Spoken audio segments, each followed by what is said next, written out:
السلام عليكم ورحمة الله وبركاته. نحمده ونصلي على رسوله الكريم. أما بعد فأعوذ بالله من الشيطان الرجيم. بسم الله الرحمن الرحيم. شهر رمضان الذي أنزل فيه القرآن هدى للناس وبينات من الهدى والفرقان فمن شهد منكم الشهر فليصم ومن كان مريضا أو على سفر فعدة من أيام أخر يريد الله بكم اليسر ولا يريد بكم العسر ولتكملوا العدة ولتكبروا الله على ما هداكم ولعلكم تشكرون. صدق الله العظيم. اللهم صل على محمد وعلى آل محمد كما صليت على إبراهيم وعلى آل إبراهيم إنك حميد مجيد.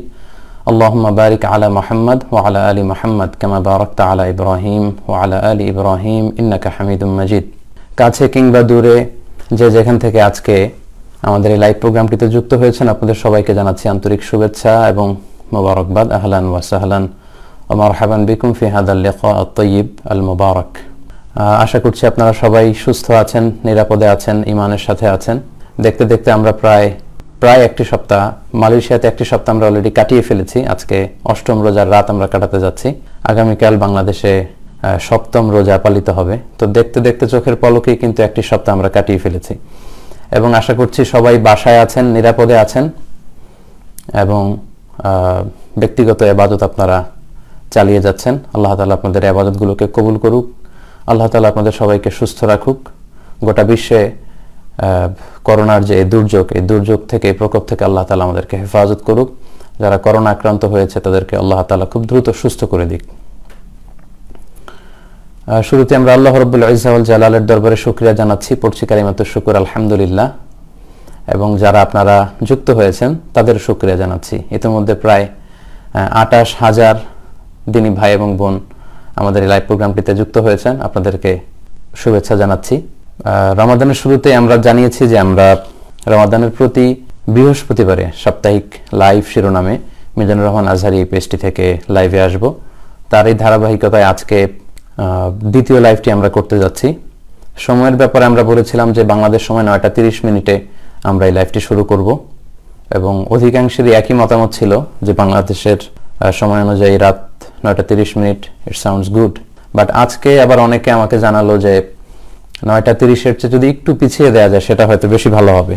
তাহলে অনেকে যেহেতু এই পরামর্শ দিয়েছে সেটার আলোকে ইনশাআল্লাহ নেক্সট লাইভ থেকে আমরা 9:45 বাংলাদেশ সময় রাত 9:45 আমরা শুরু করব এবং আশা করছি যে এর মধ্যে আপনারা তারাবির সালাত সবাই শেষ করে ফেলতে পারবেন এবং এই লাইভটিতে জয়েন করতে পারবেন।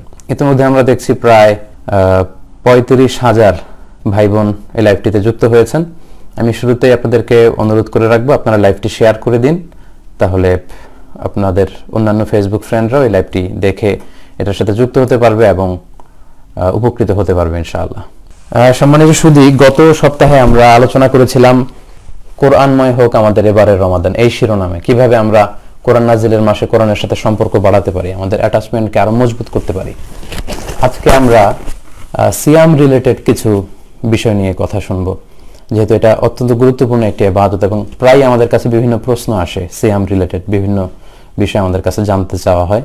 তো আজকে আমরা এই দ্বিতীয় লাইভটিতে সিয়াম রিলেটেড কিছু জরুরি বিষয় নিয়ে আমরা কথা বলবো। বেসিক্যালি 3টি বিষয় আজকে আমি আপনাদের সামনে কথা উপস্থাপন করবার চেষ্টা করব। প্রথমত হচ্ছে এই সিয়াম আমাদের জন্য আল্লাহ তাআলা ফরজ করেছেন, কিন্তু কিছু প্রেক্ষাপটে আল্লাহ তাআলা কিছু ব্যক্তিদেরকে ছাড় দিয়েছেন যারা রমাদানে সিয়াম না রাখলেও চলবে, রোজা না রাখলেও চলবে, কিন্তু পরবর্তীতে তাদেরকে কাজা করতে হবে। এই বিষয়টা নিয়ে কথা বলবো। পাশাপাশি কি কি কাজ করলে আমাদের এই সিয়াম ভঙ্গ হয়ে যাবে, এই বিষয় নিয়ে অনেকের মধ্যে কনফিউশন থাকে। এই বিষয়টি নিয়ে আজকে আমরা সুস্পষ্ট করার চেষ্টা করব এবং সবশেষে কিছু কিছু বিষয় আছে যেগুলোতে সিয়াম ভঙ্গ হয় না, কিন্তু আমাদের অনেকেরই ধারণা যে এগুলোতে হয়তো রোজা ভঙ্গ হয়ে যেতে পারে। তো এই কনফিউশন দূর করবার জন্য এই বিষয়গুলো নিয়েও আমরা কথা বলবো। তাহলে প্রথমে আমরা বলবো যে কাদেরকে এই সিয়ামের ব্যাপারে ছাড় দেওয়া হয়েছে, তারপর আমরা বলবো কি কাজ করলে রোজা ভেঙে যায় এবং সবশেষে আমরা শুনবার চেষ্টা করব যে কি কি কাজে আমাদের মধ্যে কনফিউশন তৈরি হয় বাট এতে রোজা ভঙ্গ হয় না। সম্মানিত সুধী মণ্ডলী, আমি কালামুল্লাহ মাজিদের সূরাতুল বাকারার 185 নম্বর আয়াত তেলাওয়াত করেছি, যেখানে আল্লাহ তাআলা বলছেন যে এই রমাদান মাসে আল্লাহ কোরআন নাজিল করেছেন এবং যে ব্যক্তি এই রমাদানকে পায় সে যেন সিয়াম সাধন করে, সে যেন রোজা রাখে। এই আয়াত দিয়ে বেসিক্যালি সিয়ামকে আমাদের জন্য ফার্জ করা হয়েছে। ফামান শাহিদা মিনকুমুশ শাহরা ফালিয়াসুমহু, তাদের মধ্যে থেকে যারা এই মাস পাবে বা এই মাসে পৌঁছবে তারা যেন রোজা রাখে। এই ফালিয়াসুমহু শব্দ দিয়ে বেসিক্যালি এই সিয়াম পালনকে আমাদের জন্য ফরজ করা হয়েছে। এবং আমরা জানি যে সিয়াম হচ্ছে one of the 5 pillars of Islam. ইসলামের যে 5টি ভিত্তি, এই 5টি ভিত্তির একটি অন্যতম ভিত্তি হচ্ছে এই সিয়াম। পিলার ছাড়া যেমনি কোনো ভবন কল্পনা করা যায় না, ভবনের অস্তিত্ব, তেমনি সিয়াম ছাড়াও ইসলামের সামগ্রিক রূপকে কিন্তু কল্পনা করা যাবে না। আল্লাহর হাবিব সাল্লাল্লাহু আলাইহি ওয়াসাল্লাম বলেছেন, সহিহ বুখারীতে এই হাদিসটি এসেছে এবং সহিহ মুসলিমেও এসেছে বিখ্যাত হাদিস, যে বুনিয়াল ইসলামু আলা খামসিন শাহাদাতি আন লা ইলাহা ইল্লাল্লাহ ওয়া আন্না মুহাম্মাদার রাসূলুল্লাহ ওয়া ইকামিস সালাহ ওয়া ইতাইজ যাকাহ ওয়া হজ্জিল বাইতি ওয়া সাওমি রমাদান। এখানে ইসলামের 5টি ভিত্তি নিয়ে কথা বলা হয়েছে। যে ইসলামের 5টি ভিত্তির প্রথমটি হচ্ছে এই শাহাদাত, এই সাক্ষী দেয়া যে আল্লাহ ছাড়া কোনো ইলাহ নেই এবং আল্লাহর মুহাম্মদ সাল্লাল্লাহু আলাইহি ওয়াসাল্লাম হচ্ছেন আল্লাহর রাসূল। তারপর হচ্ছে সালাত কায়েম করা, তারপর যাকাত আদায় করা এবং জিলহজ মাসে হজ করা এবং সর্বশেষ হচ্ছে রমাদানের সিয়াম পালন করা। তো সিয়াম হচ্ছে one of the 5 pillars of Islam, ইসলামের 5টি ভিত্তির মধ্যে থেকে অন্যতম একটি ভিত্তি। এবং এই সিয়াম, এই ইবাদতটি, এই যে আমরা সিয়াম পালন করছি, রোজা রাখছি, এটি এমন একটি ইবাদত, কোনো ইবাদতের ক্ষেত্রেই কিন্তু আল্লাহ এমন ঘোষণা দেননি যে এই ইবাদতটি আমার জন্য রাখা হচ্ছে এবং আমি এটির প্রতিদান দেব, এমনটি বলা হয়নি, এমন এক্সপ্রেশন পাওয়া যায় না। শুধু সিয়ামের ক্ষেত্রেই এই এক্সপ্রেশনটা পাওয়া যায়। হাদিসে কুদসিতে আল্লাহ বলছেন, আস-সাওমু লি ফাইন্না সাওমা লি ফাইন্নাহু লি ওয়া আনা আজজি বিহি। এই সিয়াম আমার জন্য পালন করে থাকে আমার বান্দারা, তাই আমি নিজে এর প্রতিদান দেব, নিজ হাতে দেব এর প্রতিদান। অন্য এক বর্ণনা এসেছে যে ফাইন্নাহু লি ওয়া আনা উজজা বিহি, সিয়াম আমার জন্য রাখা হয় আর আমি নিজেই হব এই সিয়ামের প্রতিদান। তো এই হাদিস থেকে আমরা বুঝতে পারি আসলে এটা অনেক গুরুত্বপূর্ণ একটি ইবাদত, তাই আমাদের উচিত যথা নিয়মে আল্লাহ তাআলার সন্তুষ্টি অর্জনের উদ্দেশ্যে এই সিয়ামকে পালন করা। তো সেই উদ্দেশ্যকে সামনে রেখে আজকে আমরা ফিকহুস সিয়াম এই শিরোনামে কিছু কথা শুনবো এবং সেখানে আমরা জানবার চেষ্টা করব যে কাদেরকে এই সিয়ামের ব্যাপারে ছাড় দেওয়া হয়েছে, কি কাজ করলে সিয়াম ভঙ্গ হয়, এবং সবশেষে জানবো যে কি কি কাজ করলে অনেকে মনে করে থাকে যে সিয়াম ভঙ্গ হতে পারে, আসলে সিয়াম ভঙ্গ হয় না। তো ফিকহুস সিয়াম এই বিষয়টা অনেক ব্রড একটা ইস্যু, অনেক বড় একটা ব্যাপার, এটার সাথে অনেক বিষয় ওতপ্রোতভাবে জড়িত। কিন্তু আজকের এই আলোচনায় এত দীর্ঘ বা এত সবগুলো বিষয়কে ওইভাবে কভার করা যাবে না। আমরা বেসিক্যালি 3টা বিষয় নিয়ে কথা বলবো ইনশাআল্লাহ। তাহলে প্রথমে আমরা শুনবো যে কাদেরকে এই সিয়াম থেকে ছাড় দেওয়া হয়েছে। আমরা জানি যে প্রাপ্তবয়স্ক প্রতিটি নারী পুরুষের জন্য রমাদানে সিয়াম পালন করা ফরজ, কিন্তু কিছু কিছু ব্যক্তি আছে তাদের কিছু কারণে বা পরিস্থিতির আলোকে তাদেরকে সিয়াম থেকে ছাড় দেওয়া হয়েছে। তারা কারা? আমরা শুরুতে এ ব্যাপারে কথা শুনি যে কাদেরকে সিয়ামের ব্যাপারে আল্লাহ তাআলা ছাড় দিয়েছেন। সর্বপ্রথম যাদেরকে ছাড় দেওয়া হয়েছে তারা হচ্ছে সবি, শিশুদেরকে সিয়ামের ব্যাপারে ছাড় দেওয়া হয়েছে। যারা আমাদের ঘরে ছেলে মেয়ে যারা আছে, যারা বয়সে উপনীত হয়নি, তাদেরকে শরিয়ত ছাড় দিয়েছে, তাদের জন্য রোজাকে ফরজ করা হয়নি। তবে বাচ্চাদেরকে ইন্সপায়ার করা উচিত। 6-7 বছরে যখন বাচ্চারা পৌঁছে যাবে, অনেক বাচ্চারা রোজা রাখতে চায়, কিন্তু অনেক সময় বাবা মারা সেটা অ্যালাউ করতে চায় না। আমি বলবো যে তারা যদি রাখতে চায় এবং আপনি ফিল করেন যে ওরা পারবে, তাহলে ওদেরকে বাধা দেওয়া উচিত না, ওদেরকে ইন্সপায়ার করা উচিত। কারণ 1 দিন 2 দিন না খেয়ে থাকলে বাচ্চারা মরে যায় না, কিন্তু এই যে ছোটবেলা থেকে ওর যে একটা স্পিরিট, রোজা রাখার প্রতি ওর যে একটা আকাঙ্ক্ষা, বড়দের সবাইকে সে রোজা রাখতে দেখে, সেও রোজা রাখতে চায়। তো এই স্পিরিটটা যাতে আমরা নষ্ট না করি, আমরা যাতে তাদেরকে উদ্বুদ্ধ করি। কিন্তু শরিয়া তাদেরকে ছাড় দিয়েছে, কারণ তারা মুকাল্লাফ বিশরা নয়, তাদেরকে ছাড় দেওয়া হয়েছে, তাদের জন্য সিয়াম ফরজ নয়। 2 নম্বরে যাদেরকে ছাড় দেওয়া হয়েছে তারা হচ্ছে মাজনুন, মানে পাগল, মেন্টালি যারা ডিসঅর্ডার, কি করছে কি বলছে কিছুই জানে না, গায়ে কাপড় আছে কিনা এটা বুঝতে পারছে না, এই জাতীয় লোকদেরকেও কিন্তু শরিয়া আল ইসলামিয়া ছাড় দিয়েছে, তাদের উপরও রোজা রাখা ফরজ নয়। এটার দলিল হচ্ছে শিশুরা এবং মাজনুন যারা পাগল, মেন্টালি ডিসঅর্ডার, তারা যে এই সিয়ামের বিধানের আওতার বাইরে, তার দলিল হচ্ছে সুনানে আবু দাউদের একটি হাদিস, এবং হাদিসটি সহিহ। আল্লাহর হাবিব সাল্লাল্লাহু আলাইহি ওয়াসাল্লাম বলেছেন, রুফি আল কলামু আন সালাসা, 3 শ্রেণীর ব্যক্তির উপর থেকে শরীয়তের কলম উঠিয়ে নেওয়া হয়েছে। তারা কি করছে এগুলো লিখে রাখা হয় না, এটা মওকুফ, শরীয়তের কলমকে উঠিয়ে নেওয়া হয়েছে। এর মধ্যে প্রথম শ্রেণী হচ্ছে আনিন নাইমি হাত্তা ইয়াস্তাইকিযা, ঘুমন্ত ব্যক্তি থেকে শরীয়তের কলম উঠিয়ে নেওয়া হয়েছে। ঘুমন্ত অবস্থায় কে কি করলো এর ব্যাপারে আল্লাহ তাআলা তাকে জিজ্ঞেস করবে না। তারপর 2 নম্বর হচ্ছে ওয়ানিস সাবি হাত্তা ইয়াহতালিমা, শিশুদের ব্যাপারে ছাড় দেয়া হয়েছে যতক্ষণ না তারা বালেগ বা বালেগা হয়, অর্থাৎ ম্যাচিউরড হয়, প্রাপ্তবয়স্ক হওয়ার আগ পর্যন্ত তাদেরকে ছাড় দেয়া হয়েছে, তাদের জন্য সিয়াম ফরজ নয়।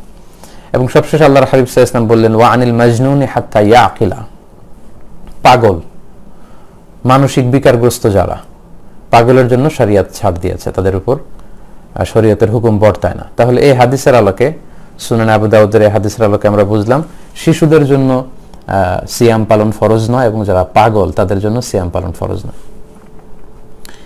3 নম্বরে যাদেরকে ছাড় দেওয়া হয়েছে তারা হচ্ছে অসুস্থ, যেটাকে কোরআনের ভাষায় বলা হয়েছে মারিদ, অসুস্থ। রমাদানে যদি আপনি এমন অসুস্থ হয়ে পড়েন যে অসুস্থতার কারণে আপনি প্রাণনাশের আশঙ্কা করছেন কিংবা মারাত্মকভাবে স্বাস্থ্যহানির আশঙ্কা করছেন এবং আপনার পক্ষে সিয়ামকে কন্টিনিউ করা সম্ভব হচ্ছে না, সে পর্যায়ে আপনি রোজা ভাঙতে পারবেন, কিন্তু পরবর্তীতে আপনাকে কাজা করতে হবে। তাহলে অসুস্থদের জন্য ছাড় দেওয়া হয়েছে। 4 নম্বর হচ্ছে মুসাফির, যারা সফরে বের হয়েছে। রমাদানকালীন সময় যদি আপনি ট্রাভেলে বের হন, এই যেহেতু ট্রাভেলের মধ্যে অনেক কষ্ট আছে, as-সাফার কিতাআতুম মিনাল আযাব, আরবি উপমায় বলা হয় যে সফর হচ্ছে আযাবের একটা অংশ, অনেক পেরেশানি থাকে সফরে। তো এই জন্য যারা ট্রাভেল করবে, সফর করবে, সফরকালীন সময়ে আশ-শারিয়া আল ইসলামিয়া তাদেরকে সিয়ামের ব্যাপারে ফ্লেক্সিবিলিটি দিয়েছে, ছাড় দিয়েছে। এমনটা নয় যে তাকে রোজা ভাঙতেই হবে, এমনটা নয়। সে যদি চায় যে রোজা ভাঙবে তাহলে সে রোজা ভাঙতে পারবে, কিন্তু পরবর্তীতে তাকে কাজা করতে হবে। এখন কোন ধরনের সফরের ক্ষেত্রে শারিয়া আমাদেরকে এটা অ্যালাউ করবে? এক্ষেত্রে হানাফি স্কুল অফ থট, হানাফি মাযহাবের ফতোয়া অনুযায়ী যদি বলি তাহলে 48 মাইল, কারো সফর যদি 48 মাইলের দূরত্বে হয়, যেটাকে আপনি কিলোমিটারে কনভার্ট করলে হয় 77 কিলোমিটারস, অ্যারাউন্ড 77 থেকে 78 কিলোমিটার হবে, এবং লেস দেন 15 ডেজ, 15 দিনের কম যদি হয় আপনার সফরটা, দূরত্ব যদি হয় প্রায় 77 কিলোমিটার, আর যদি 15 দিনের কম সফর হয় তাহলে এই জাতীয় সফরে যদি পেরেশানি থাকে, আপনি চাইলে এই সফরের পেরেশানিকে লাঘব করবার জন্য আপনি রোজা ভাঙতে পারবেন, কিন্তু পরবর্তীতে রোজাগুলো আপনার রাখতে হবে। এখন এটার দলিল কি? এটার দলিল হচ্ছে কোরআনের একটি আয়াত এবং আল্লাহ রাসূল সাল্লাল্লাহু আলাইহি ওয়াসাল্লামের আমল।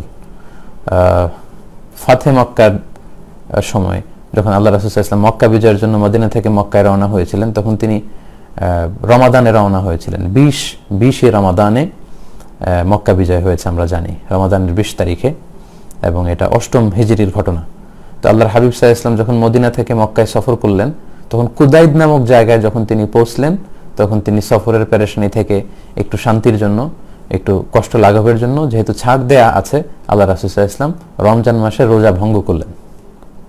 এবং আল্লাহর হাবিব সাল্লাল্লাহু আলাইহি ওয়াসাল্লামের আমলটি দেখে সাথে থাকা সব সাহাবীরা তারাও কিন্তু পানি খেয়ে রোজা ভঙ্গ করলো। হাদিসটি এসেছে সহিহ বুখারীতে, খারাজা আমাল ফাতহি ফি রমাদান ফাসামা হাত্তা বালাগাল কুদাইদ সুম্মা আফতারা ওয়া আফতারু। ওই সফরে কুদাইদ নামক জায়গা যখন আল্লাহ রাসূল সাল্লাল্লাহু আলাইহি ওয়াসাল্লাম আসলেন, তখন তিনি পানি খেয়ে ওটের উপর বসা ছিলেন, পানি খেলেন, এবং আল্লাহ রাসূল সাল্লাল্লাহু আলাইহি ওয়াসাল্লামের পানি খাওয়ার দৃশ্য সবাই দেখতে পেল। আল্লাহ রাসূল সাল্লাল্লাহু আলাইহি ওয়াসাল্লাম জনসম্মুখে এটা করলেন যাতে করে সবাই বুঝতে পারে যে সফর অবস্থায় রোজা ভাঙা জায়েজ, এবং এটা থেকে যাতে অন্যরাও ফ্লেক্সিবিলিটি নিতে পারে। আল্লাহ রাসূল সাল্লাল্লাহু আলাইহি ওয়াসাল্লামের দেখা দেখি সাথে থাকা সব সাহাবারাও ওনারাও পানি খেয়ে রোজা ভাঙলেন। তাহলে এই হাদিস থেকে আমরা বুঝলাম যে সফর অবস্থায় শারিয়া আমাদেরকে এটা ছাড় দিয়েছে, এবং সূরা বাকারার 184 নম্বর আয়াতেও এ ব্যাপারে স্পষ্ট প্রমাণ পাওয়া যায়। তার তৎপরবর্তী আয়াত 185 নম্বর আয়াতেও কিন্তু এ ব্যাপারে আল্লাহ তাআলা 2 বার এই কথাটি ঘোষণা করেছেন যে ফামান কানা মিনকুম মারিদান। সূরা বাকারার 184 নম্বর আয়াতে আল্লাহ বললেন ফামান কানা মিনকুম মারিদান, তোমাদের মধ্যে থেকে যারা অসুস্থ হয় এই রমাদানে, আও আলা সফর, কিংবা যদি সফরে থাকে, ট্রাভেল করে, ফাইদ্দাতুম মিন আইয়ামিন উখর, তাহলে তারা রোজা ভাঙতে পারবে, কিন্তু ফায়াউদুনা মিন আইয়ামিন উখর, তারা অন্য সময়ে এটা গুনে গুনে আদায় করে ফেলবে, অর্থাৎ কাজা করবে। লেটস সে সফরের জন্য যদি আপনি 5টি রোজা ভাঙেন, কিংবা অসুস্থতার কারণে যদি 5টি রোজা ভাঙেন, বছরের অন্য 11 মাসের যে কোনো সময়ে আপনি এর পরের রমাদান আসার আগেই এই 5টি রোজা আপনাকে কাজা করে ফেলতে হবে, এবং যত দ্রুত আপনি কাজা করে ফেলতে পারেন ততই ভালো, কারণ এটা আপনার জন্য আবশ্যকীয় একটা ইবাদত, এবং আপনি এগুলো আদায় না করে যদি আল্লাহর কাছে যান তাহলে এগুলো ছাড়াই কিন্তু আপনি আল্লাহর কাছে হাজির হবেন। সো যত দ্রুত সম্ভব, as soon as we can, আমাদের উচিত আমাদের কাজা সিয়াম যদি থাকে এগুলো আদায় করে ফেলা। তাহলে 3 আর 4 নম্বরে আমরা জানলাম অসুস্থ ব্যক্তি এবং যারা সফরে আছে তাদেরকে শরিয়া ইসলামিয়া ছাড় দিয়েছে। 5 নম্বরে হচ্ছে যারা খুব বয়োবৃদ্ধ, অতিবৃদ্ধ, লেটস সে অতিশিপর যারা, অশীতিপর বৃদ্ধ যারা প্রায় 80-90 বছর বয়স হয়ে গিয়েছে, অসুস্থতার কারণে তাদের হয়তো রোজা রাখা সম্ভব হচ্ছে না, বা এত বয়স তাদের পক্ষে তাদের সাধ্যের বাইরে, আউট অফ দেয়ার ক্যাপাসিটি, তাদের জন্য কিন্তু ইসলাম তাদেরকে ছাড় দিয়েছে।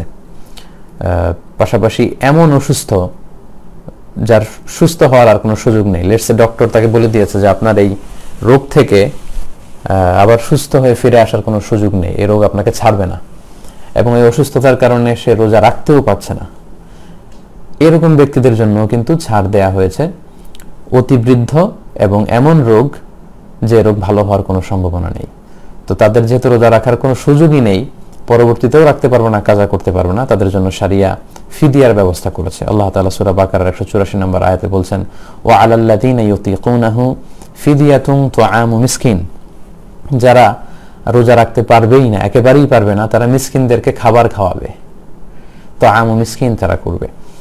ফিদিয়াটা কি? ফিদিয়া হচ্ছে প্রত্যেক রোজার জন্য, খুব সহজ সাপটা উত্তর হচ্ছে প্রত্যেক রোজার জন্য 2 জন মিসকিনকে খাইয়ে দেওয়া। That is the easiest one.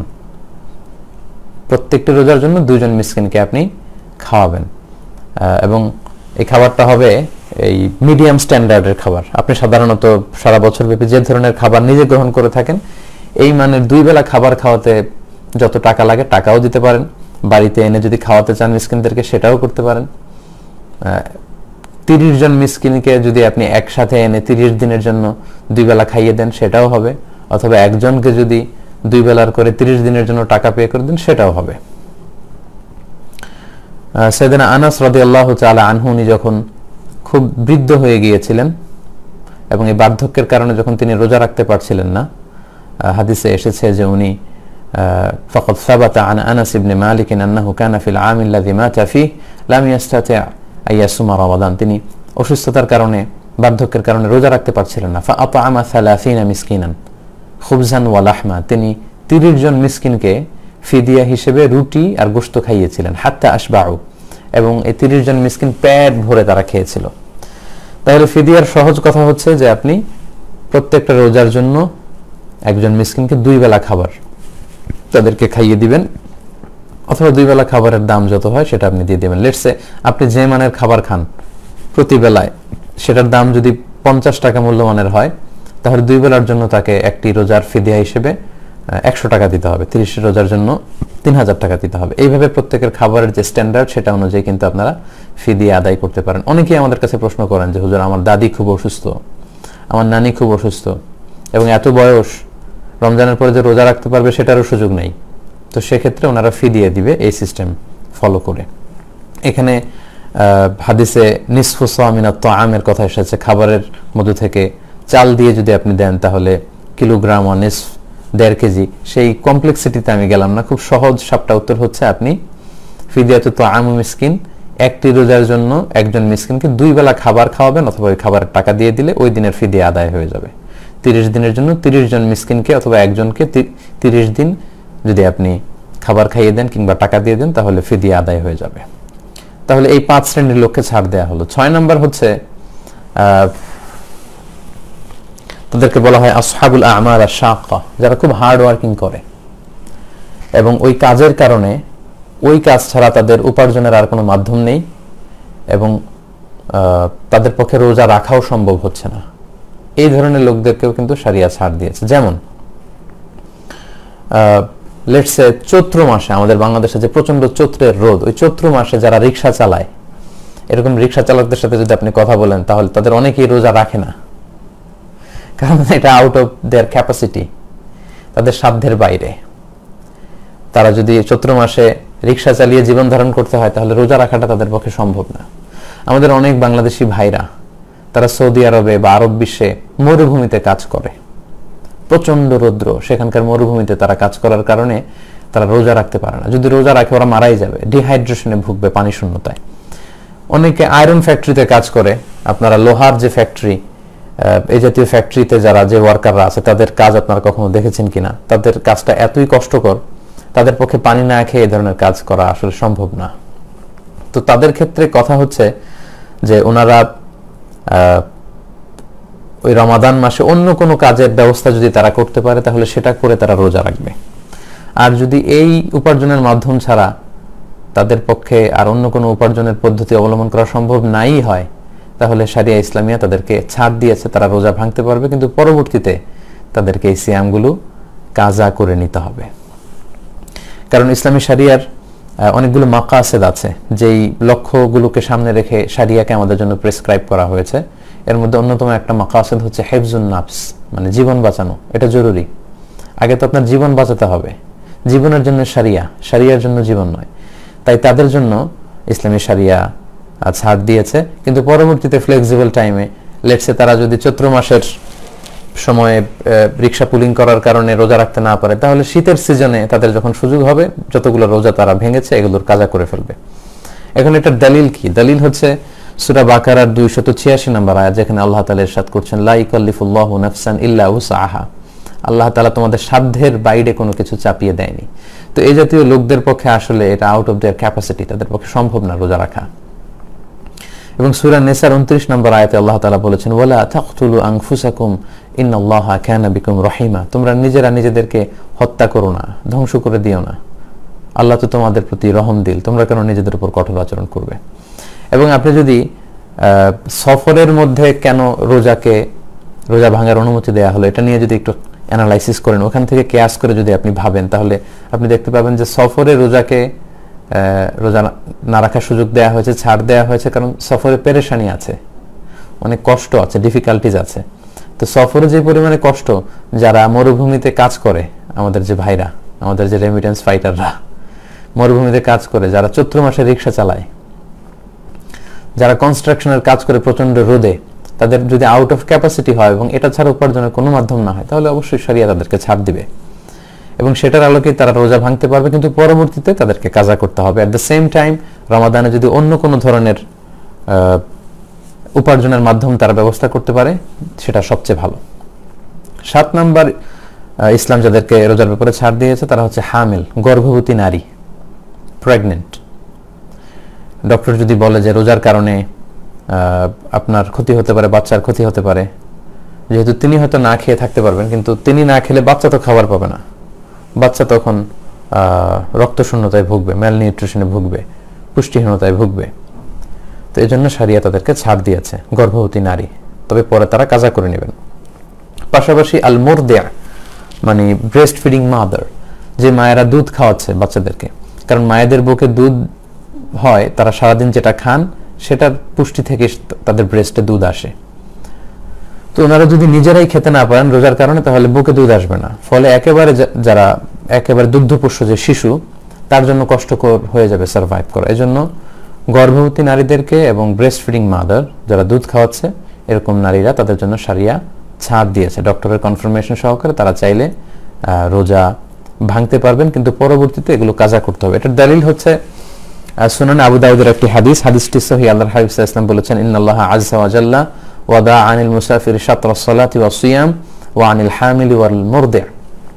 যারা সফর করে তাদের সালাতকে অর্ধেক করে দেওয়া হয়েছে, মানে তারা কসর পড়তে পারবে, এবং তাদের জন্য সিয়ামের ফ্লেক্সিবিলিটি দেওয়া হয়েছে। পাশাপাশি গর্ভবতী নারী এবং দুধ খাওয়াচ্ছে এমন নারীদেরকে শারিয়া ফ্লেক্সিবিলিটি দিয়েছে। আল্লাহ তাদের থেকে সিয়ামের বিধানকে লাঘব করে দিয়েছে বা নামিয়ে নিয়েছে, ফলে তারা রোজা ভাঙতে পারবে এবং পরবর্তীতে এগুলোর কাজা করে নিলেই হবে। কতগুলো রোজা ভাঙলো, জাস্ট এগুলো কাজা করে নিলে হবে ইনশাআল্লাহ। এরপর 9 নম্বর হচ্ছে আমাদের বোনদের যখন পিরিয়ড চলে, যাদের পিরিয়ড চলে, যেটাকে হায়েদ বলে আরবিতে, মেনস্ট্রুয়েশনাল পিরিয়ড চলাকালীন রোজা রাখা যাবে না, তাদেরকে ছাড় দেওয়া হয়েছে, তবে এগুলো কাজা করবে পরে। পাশাপাশি নেফাজ যেটাকে বলে, আফটার বেবি ডেলিভারি পিরিয়ড অথবা পোস্ট পার্টাম পিরিয়ড যেটাকে বলে, বাচ্চা ডেলিভারি দেওয়ার পরে আমাদের মায়েদের বোনদের যে ব্লিডিংটা হয় লম্বা সময়, প্রায় 40 দিন, রমাদান মাস যদি ওই টাইমে পড়ে যায়, তাহলে এই সিয়ামগুলো তারা রাখতে পারবেন না এবং তাদেরকে ছাড় দেওয়া হয়েছে। কয়টা রোজা তাদের ভাঙলো সে কারণে তারা গুণে রেখে পরবর্তীতে এগুলো আদায় করবে। এর দলিল হচ্ছে সুনানে তিরমিজির হাদিস, বর্ণনা করেছেন আম্মা জান আয়েশা রাদিয়াল্লাহু তাআলা আনহা। তিনি বলেছেন যে কুন্না নাহিদু আলা আহদি রাসূলিল্লাহি সাল্লাল্লাহু আলাইহি সাল্লাম। আম্মা জান আয়েশা বলেন, আমরা আল্লাহ রাসূলের যুগে যখন আমাদের মাসিক হতো সুম্মা নাথুর, এরপর আমরা সুস্থ হতাম, ফায়ামুরুনা বিকাদাইস সিয়াম, তখন আল্লাহর হাবিব সাল্লাল্লাহু আলাইহি ওয়াসাল্লাম রোজাগুলো কাজা করার জন্য আমাদেরকে আদেশ করতেন, কয়টা ভেঙেছো কাজা করে নাও। ওয়ালা ইয়ামুরুনা বিকাদাইস সালাহ, কিন্তু সালাতগুলো কাজা করার আদেশ করতেন না। এবং এই বিধানটা সচরাচর বিধান আমরা জানি যে হাইজের কারণে, মাসিকের কারণে বোনদের যে সিয়ামগুলো কাটা যায় এগুলো কাজা করতে হয়, কিন্তু সালাতগুলো পরে আর কাজা করা লাগে না। এবং আম্মা জান আয়েশা রাদিয়াল্লাহু তাআলা আনহা ওনার রমাদানে যে সিয়ামগুলো কাজা হতো এগুলো তিনি পরবর্তী শাবান মাসে প্রায় 1 বছর পর 11 মাস পরে এগুলো পালন করতেন। এর কারণ হচ্ছে আল্লাহ রাসূল সাল্লাল্লাহু আলাইহি ওয়াসাল্লামের দিকটাকে খেয়াল করে, কারণ রাসূল সাল্লাল্লাহু আলাইহি ওয়াসাল্লাম নিজেও রমাদানের পরে শাবান মাসে সবচেয়ে বেশি নফল রোজা রাখতেন। তো রাসূল সাল্লাল্লাহু আলাইহি ওয়াসাল্লামের সাথে মিলিয়ে উনিও ওনার ফরজ ভাঙ্গা রোজাগুলো উনি রেখে ফেলতেন। তাহলে হাজবেন্ড ওয়াইফ আল্লাহ রাসূল সাল্লাল্লাহু আলাইহি ওয়াসাল্লাম এবং আম্মা জান আয়েশা দুজনে মিলে রোজা রাখছেন। বছরের অন্যান্য সময় আম্মা জান আয়েশা রাদিয়াল্লাহু তাআলা আনহা ওনার ভাঙতি রোজাগুলো রাখতেন না, এই কারণে, কারণ অন্য সময় আল্লাহ রাসূল সাল্লাল্লাহু আলাইহি ওয়াসাল্লাম হয়তো দিনের বেলায় আম্মা জান আয়েশা রাদিয়াল্লাহু তাআলা আনহার সঙ্গ চাইতে পারেন, তো উনি যদি কাজা রোজা রাখেন তখন তো সঙ্গ দিতে পারবেন না। তো এই জন্য আল্লাহ রাসূল সাল্লাল্লাহু আলাইহি ওয়াসাল্লামের দিকে খেয়াল করে আম্মা জান আয়েশা শাবান মাসে, পরবর্তী শাবান মাসে প্রায় 10-11 মাস পরে শাবান মাসে ওনার কাজা রোজাগুলো রেখে ফেলতেন রমাদানের আগে দিয়ে, কারণ আল্লাহ রাসূল সাল্লাল্লাহু আলাইহি ওয়াসাল্লাম নিজেও শাবান মাসে বেশি নফল রোজা রাখতেন। ফলে আম্মা জান আয়েশার সঙ্গ পাওয়ার প্রসঙ্গটি দিনের বেলা আর আসতো না। তো এই 10 শ্রেণীর ব্যক্তিকে, সম্মানিত দিনী ভাই এবং বোনেরা, আল্লাহ তাআলা এই রোজার বিধান থেকে ছাড় দিয়েছেন। তবে যাদের ব্যাপারে আমরা উল্লেখ করেছি যে যাদের কাজা করতে হবে তারা পরবর্তীতে কয়টি রোজা ভেঙেছিল এই পরিস্থিতির কারণে সেগুলো খুব খেয়াল করে ডায়েরিতে টুকে রাখবে অথবা মোবাইলে নোট করে রাখবে কিংবা খেয়াল রাখবে, এবং পরবর্তীতে অবশ্যই সেগুলোর কাজা করতে হবে। তাহলে আমরা 3টি বিষয় নিয়ে যে আজকে কথা বলার কথা ছিল, প্রথম বিষয়টি আমরা আলোকপাত শেষ করলাম। এবার আমরা দ্বিতীয় ফিকহু সিয়ামের দ্বিতীয় পার্টে যাই। সেখানে আমরা বলেছিলাম যে কি কি কাজ করলে রোজা ভেঙে যায়, আজকে আমরা এটা জানবো। এই যে আমরা সিয়াম পালন করছি, প্রায় 6টি রোজা রাখলাম, কি কাজ করলে রোজা ভেঙে যায় এ নিয়ে আমাদের অনেক জল্পনা কল্পনা, অনেক প্রশ্ন। আশা করি আজকের এই লাইভ সেশনটি শুনবার মধ্যে দিয়ে আপনাদের সংশয় দূর হবে ইনশাআল্লাহ। এক্ষেত্রে আমরা প্রথমেই সিয়ামের সংজ্ঞা উল্লেখ করতে চাই যে সিয়াম কাকে বলে। সিয়াম বা আসওম, এটা সংজ্ঞা হচ্ছে আসওমু হুয়াল ইমসাক আনিল আকলি ওয়া শুরবি ওয়াল জিমাই মিন তুলুইল ফাজরি ইলা গুরুবিশ শামসি মা'আন নিয়্যাহ, অর্থাৎ খাওয়া অথবা কোনো কিছু পান করা কিংবা স্ত্রী সম্ভোগ করা, এই 3টা কাজ থেকে বিরত থাকা। কখন থেকে? তুলুউল ফাজর ইলা গুরুবিশ শামস, ফজর থেকে শুরু করে সানসেট পর্যন্ত এই লং পিরিয়ড অফ টাইমে কোনো ধরনের পানাহার করা যাবে না, স্ত্রীর সাথে ইন্টিমেসিতে যাওয়া যাবে না। নিয়ত সহকারে এই যে আপনি রিচুয়ালসটা পালন করলেন, এই যে বিধানটা আপনি পালন করলেন, এটার নাম হচ্ছে সওম। তো সওম বা সিয়ামের এই সংজ্ঞা থেকেই, এই ডেফিনেশন থেকেই কিন্তু আমরা বুঝতে পারছি যে আমরা যদি কেউ খাই তাহলে রোজা ভেঙে যাবে, পান করলে রোজা ভেঙে যাবে, স্ত্রী সম্ভোগ করলে রোজা ভেঙে যাবে। এবং সম্মানিত দিনী ভাই এবং বোনেরা, এই 3টি মানদণ্ডের কাছাকাছি যে জিনিসগুলো আছে এগুলোর কারণে রোজা ভেঙে যাবে। সরাসরি খাওয়া কিংবা ইনডাইরেক্টলি খাওয়া, এতে রোজা ভেঙে যাবে।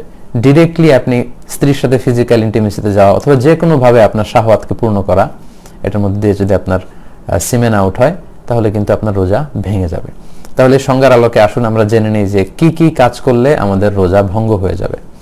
1 নম্বর হচ্ছে ইচ্ছাকৃত যদি কেউ খেয়ে ফেলে রমাদানে, ইচ্ছাকৃত খাবার খেলে রোজা ভেঙে যায়। 2 নম্বর হচ্ছে ড্রিঙ্কিং ইনটেনশনালি, ইচ্ছাকৃত যদি কেউ ড্রিঙ্কস করে, পান করে, কোনো শরবত খেয়ে ফেলে, পানি খেয়ে ফেলে, জুস খেয়ে ফেলে, রোজা ভেঙে যাবে। 3 নম্বর হচ্ছে যদি ফিজিক্যাল ইন্টারকোর্স করে দিনের বেলায়, হাজব্যান্ড ওয়াইফ যদি ফিজিক্যাল ইন্টারকোর্স করে তাহলে তাদের রোজা ভেঙে যাবে। এবং এই ইচ্ছাকৃত খাওয়া, পান করা এবং ফিজিক্যাল ইন্টারকোর্স করা এটা খুব ভয়ঙ্কর। এই কারণে আপনার যে রোজাটা ভাঙলো এটা শুধু কাজা করলেই হবে না, কাফারাও করতে হবে। এবং কাফার, একটা রোজার কাজা হচ্ছে 1টি রোজা রাখা, আর 1টি রোজার কাফারা হচ্ছে 60টি রোজা রাখা, 60, আই রিপিট, 60টি রোজা রাখা, এবং মুতাতালিয়ান, ধারাবাহিকভাবে, মাঝখানে কোনো গ্যাপ দেওয়া যাবে না। তো এটা খুবই বড় একটা থ্রেট শরিয়ার পক্ষ থেকে এবং বড় একটা ওয়ার্নিং যারা রমাদানের রোজাকে ভঙ্গ করে। এটা পানাহারের কারণে হোক, স্ত্রী সম্ভোগের কারণে হোক, হাজব্যান্ড ওয়াইফের ফিজিক্যাল ইন্টিমেসির কারণে হোক, এতে যদি রোজা ভঙ্গ হয় শুধু কাজা করলেই হবে না, আপনাকে কাফারাও দিতে হবে। এবং হানাফি এবং মালিকি মাযহাবে এই কাফারা ওয়াজিব হয় 2টি কারণে। পানাহার এবং স্ত্রী সম্ভোগ, অর্থাৎ আপনি যদি দিনের বেলা ইচ্ছা করে খেয়ে ফেলেন কিংবা ফিজিক্যাল ইন্টিমেসিতে যান স্ত্রীর সাথে, তাহলে আপনার কাজাও লাগবে, কাফারাও লাগবে। কিন্তু শাফি এবং হাম্বলি মাযহাবে শুধু স্ত্রী সম্ভোগটাকেই কাফারা ওয়াজিব হওয়ার কারণ হিসেবে উল্লেখ করা হয়েছে। তো আমাদের বাংলাদেশে যেহেতু বেশিরভাগ লোকজনই হচ্ছে বা 90%, মোর দেন 90% হানাফি মাযহাবকে আমরা অনুসরণ করি, তো সেক্ষেত্রে আমরা এটাই সাজেস্ট করব যে যদি আপনি খেয়ে ফেলেন রমজানে ইচ্ছাকৃত, যদি আপনি মানে খাবার খাওয়ার মধ্যে দিয়ে রোজা ভাঙেন কিংবা ফিজিক্যাল ইন্টিমেসির কারণে রোজা ভাঙেন, তাহলে আপনাকে কাজাও করতে হবে, আপনাকে কাফারাও করতে হবে। সেটা খুবই ভয়ঙ্কর। একটি রোজার কাজা হচ্ছে একটি রোজা পরবর্তীতে রাখা, এবং একটি রোজার কাফারা হচ্ছে 60টি রোজা রাখা। কিন্তু 60টি রোজা রাখলেও রমাদানের একটি রোজার যে বারাকা বা মাহাত্ম্য সেটা কিন্তু হাসিল হবে না। So be aware of that. এ ব্যাপারে কিন্তু আমাদেরকে সাবধানে থাকতে হবে, কোনোভাবেই আমরা এই পাপ কাজের সাথে যেন জড়িয়ে না যাই। 4 নাম্বার হচ্ছে ভমিটিং ইন্টেনশনালি। ইচ্ছা করে যদি কেউ বমি করে তাহলে তার রোজা ভেঙে যাবে। এর দলিল হচ্ছে সুনানে তিরমিজির হাদিস, হাদিসটি সহিহ। আল্লাহর হাবিব সাল্লাল্লাহু আলাইহি ওয়াসাল্লাম বলছেন, মান যারাআহুল কাইউ আই গালাবাহু ফালাইসা আলাইহি কাদা। কারো যদি বমি চলে আসে, মানে বমি তার উপর বিজয় লাভ করে, অর্থাৎ বমি চলে আসলো হুট করে অসুস্থতার কারণে বা খারাপ লাগছে, বমি চলে আসলো, তাহলে কিন্তু তার কাজা করা লাগবে না, রোজা ভাঙবে না। কিন্তু ওমান ইস্তাকা আমাদান, ইচ্ছা করে যদি কেউ বমি আনতে চায় এবং বমি করে ফেলে, ফালইয়াকদি, তার রোজা ভেঙে যাবে এবং সেজন্য এই রোজাটি কাজা করে। তাহলে 4 নম্বরে জানলাম ইচ্ছাকৃত বমি করলে রোজা ভেঙে যায়। 5 নাম্বার হচ্ছে মাস্টারবেশন, যেটাকে আরবিতে বলে আল ইস্তিমনা, বাংলায় বলা হয় হস্তমৈথুন। এই কাজ যদি কেউ করে, অর্থাৎ ইচ্ছাকৃতভাবে যদি বীর্যপাত করে, তাহলে সে কারণে কিন্তু আপনার রোজাটি ভেঙে যাবে। সো যুবক ভাইরা, যুবক যুবতীরা খুবই সাবধান, এটা একটা বড় ধরনের পাপ, কবিরা গুনাহ মিনাল কাবায়ের, এবং রমাদানে যদি কেউ এই কাজ করে তার রোজা কিন্তু ভেঙে যাবে। এটার দলিল হচ্ছে সহিহ বুখারীর হাদিস, হাদিসে কুদসি, যেখানে আল্লাহ তাআলা ইরশাদ করছেন, ইয়াদাউ তুআমাহু ওয়া শারাবাহু ওয়া শাহওয়াতাহু মিন আজলি। রোজাদার রমজান মাসে আমি আল্লাহর সন্তুষ্টির জন্য খাবারকে বর্জন করে, পান করাকে বর্জন করে এবং তার শাহওয়াতকে বর্জন করে, তার যে ডিজায়ার, তার যে যৌন তাড়না, এটাকে সে অবদমিত করে রাখে, কন্ট্রোল করে রাখে। সো আপনি যদি ইস্তেমনা করেন, অর্থাৎ মাস্টারবেশন করেন, তার মানে এর মাধ্যমে আপনি আপনার শাহওয়াতকে, আপনার খায়েশকে আপনি পূরণ করলেন। সিমেন আউট করার মধ্য দিয়ে আপনি কিন্তু আপনার এই শাহওয়াতকে অর্জন করে ফেললেন। ফলে এই যে সিয়ামের একটা পার্ট হচ্ছে শাহওয়াতকে বর্জন করা, সেটা হয়নি, ফলে এ কারণে আপনার রোজা ভেঙে যাবে। সো খুব সাবধান। 6 নাম্বার হচ্ছে কেউ যদি সিগারেট খায়, স্মোকিং করে, স্মোকিং ইনভ্যালিডেটস দ্য ফাস্ট। স্মোকিং এমনি তো এটা বড় ধরনের গুনাহ, এটা স্বাস্থ্যহানি হয়, পরিবেশ দূষণ করে, আশেপাশে যারা থাকে তাদেরও ক্ষতি। সো যারা স্মোকিং করছেন রমাদানে খুবই সাবধান, আপনাদের রোজা কিন্তু ভেঙে যাচ্ছে, কারণ স্মোকিং এর মাধ্যমে যে টোবাকোর যে ধোঁয়া এবং এর মধ্যে কিছু পার্টিকেল কিন্তু আপনার দেহের ভেতরে চলে যাচ্ছে, স্টোমাকে চলে যাওয়ার সমূহ সম্ভাবনা। এজন্য স্কলাররা বলেছেন যে স্মোকিং করলে রোজা ভেঙে যায়। 7 নাম্বার হচ্ছে নাকে যদি আপনি কোনো ঔষধ দেন, let's say nose drop, it's very sensitive, I repeat, আমি আবার বলছি, নাকে যদি আপনি কোনো ধরনের ড্রপ ইউজ করেন, কারণ our nose is a gateway to reach to our stomach. আমাদের নাক দিয়ে কিন্তু আমাদের স্টোমাকে পানি, খাবার এগুলো পৌঁছে যায়। এজন্য দেখবেন কেউ যদি অসুস্থ হয় তাকে অনেক সময় নাক দিয়ে স্যালাইন দেওয়া হয়, নাক দিয়ে খাবার দেওয়া হয়। তার মানে নাক দিয়ে আমাদের পাকস্থলীতে বা আমাদের স্টোমাকে খাবার পৌঁছানোর একটা গেটওয়ে আছে। সো এই নোজ ড্রপে কিন্তু আপনার রোজা ভেঙে যাবে। এটা ভেরি সেনসিটিভ, সাধারণত usually it goes in. So এই জন্য স্কলারদের ভিউ হচ্ছে যে আপনি নাকের ড্রপ যদি ইউজ করেন, এটার স্বাদ গলায় চলে যাবে এবং স্টোমাকে চলে যাওয়ার সম্ভাবনা। সো এটাতে রোজা ভেঙে যাবে। তাই আমরা সাজেস্ট করি আপনি রাত্রিবেলায় নাকের ড্রপ ইউজ করবেন। নাক দিয়ে কোনো ওষুধ ইউজ করলে কিন্তু আপনার রোজা ভেঙে যাবে।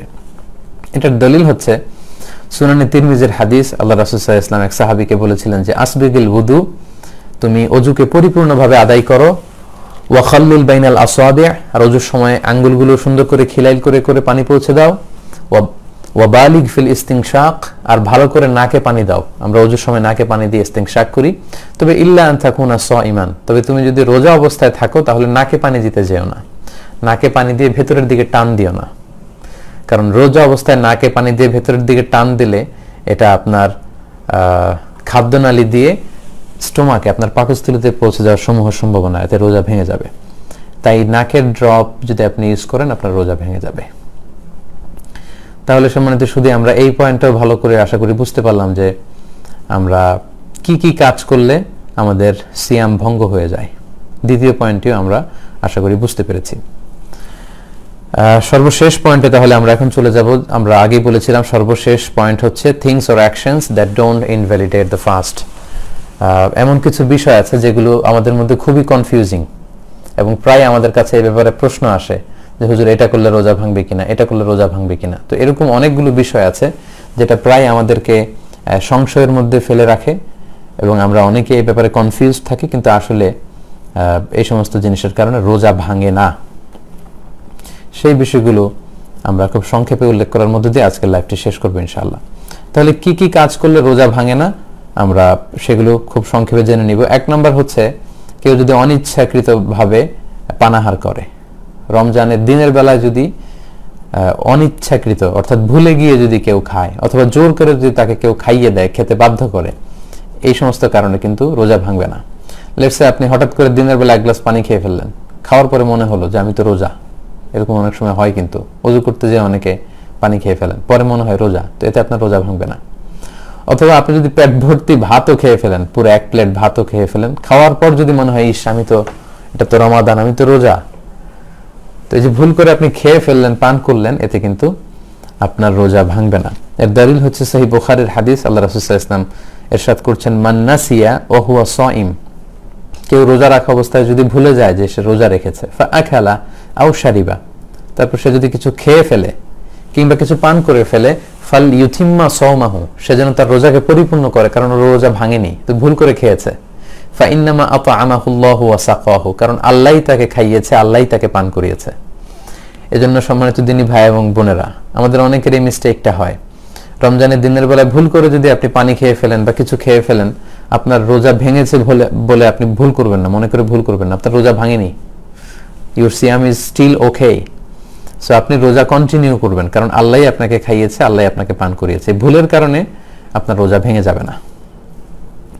আরেকটি হাদিসের দলিল, যে হাদিসটি সহিহ ইবনে হিব্বানে এসেছে, মুস্তাদরাকে হাকিমে এসেছে, আল্লাহর হাবিব সাল্লাল্লাহু আলাইহি ওয়াসাল্লাম বলছেন মান আফতারা ফি শাহরি রমাদান নাসিয়ান, কেউ যদি রমজান মাসে দিনের বেলা ভুল করে কিছু খেয়ে ফেলে, ফালা কাদা আলাই ওয়ালা কাফারা, তাহলে তার কাজাও করা লাগবে না, কাফারাও দেয়া লাগবে না, কারণ তার রোজাই তো ভাঙেনি।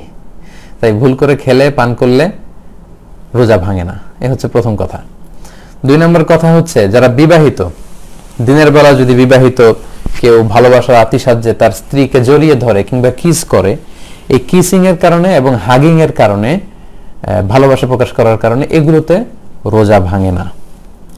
কিন্তু আমরা সাজেস্ট করব যে এই জাতীয় কাজে যাতে আমরা দিনের বেলা জড়িয়ে না পড়ি, কারণ আপনি যদি আপনার বিবাহিত স্ত্রীকে জড়িয়ে ধরেন বা কিস করেন, এতে হয়তো আপনি সেক্সুয়ালি আরো এক্সাইটেড হয়ে যেতে পারেন, হয়তো এক পর্যায়ে আপনি একেবারে ফাইনাল ডেস্টিনেশনে চলে গেলে আপনি হয়তো ফিজিক্যাল ইন্টিমেসিতে গেলেন বা ফিজিক্যাল ইন্টারকোর্সে গেলেন, আপনি একটা হারাম কাজ করে ফেলেন। এবং আগেই আমরা ব্যাপারে সতর্ক করেছি যে সেক্ষেত্রে আপনার শুধু কাজা করলেই হবে না, কাফারাও দেওয়া লাগবে, এবং এটা একটা বড় ধরনের ওয়ার্নিং এবং মহাবিপদে তখন আপনি পড়ে যাবেন। এজন্য আমরা সাজেস্ট করি যে দিনের বেলায় এই জাতীয় কাজ যেন আমরা না করি।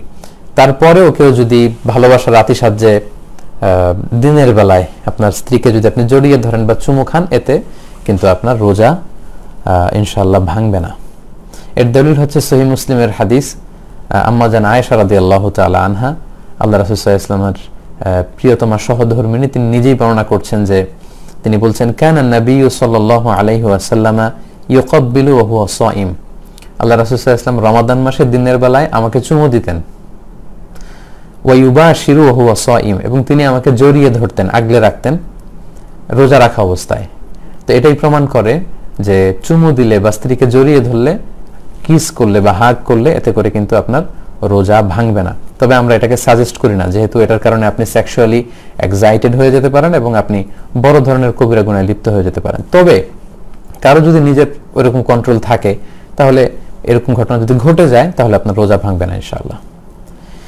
3 নম্বর হচ্ছে ওয়েট ড্রিম, যেটাকে আরবিতে বলে আল ইহতিলাম, বাংলায় অর্থ দাঁড়াবে স্বপ্নদোষ। অর্থাৎ রমাদানের দিনের বেলা আপনি ঘুমিয়ে আছেন, এমন কিছু হয়তো স্বপ্নে দেখেছেন যেটার কারণে আপনার উত্তেজনা চলে এসেছে এবং সিমেন আউট হয়েছে, দেহ থেকে বীর্যপাত হয়েছে।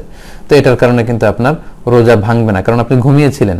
আমরা শুরুতেই শুনেছি যে রুফি আল কালাম আন সালাসা আনিন নাইমি হাত্তা ইয়াস্তাইকিযা, ঘুমন্ত ব্যক্তির উপর থেকে শরীয়তের বিধানকে রহিত করা হয়েছে যতক্ষণ না সে জাগ্রত হয়। তো ঘুম অবস্থায় তো আপনি ইচ্ছাকৃত এটা করেননি, ফলে এই যে আপনার সিমেন আউট হলো, এতে করে আপনার রোজা ইনশাল্লাহ ভাঙবে না। জাস্ট আপনার জন্য গোসল ফরজ হয়েছে। আমরা জানি যে সিমেন আউট হলে দেহ থেকে বীর্যপাত হলে গোসল ফরজ হয়। আপনি ঘুম থেকে উঠেই তাড়াতাড়ি গোসল করে নেবেন, এতে আপনার রোজা ভাঙবে না ইনশাল্লাহ।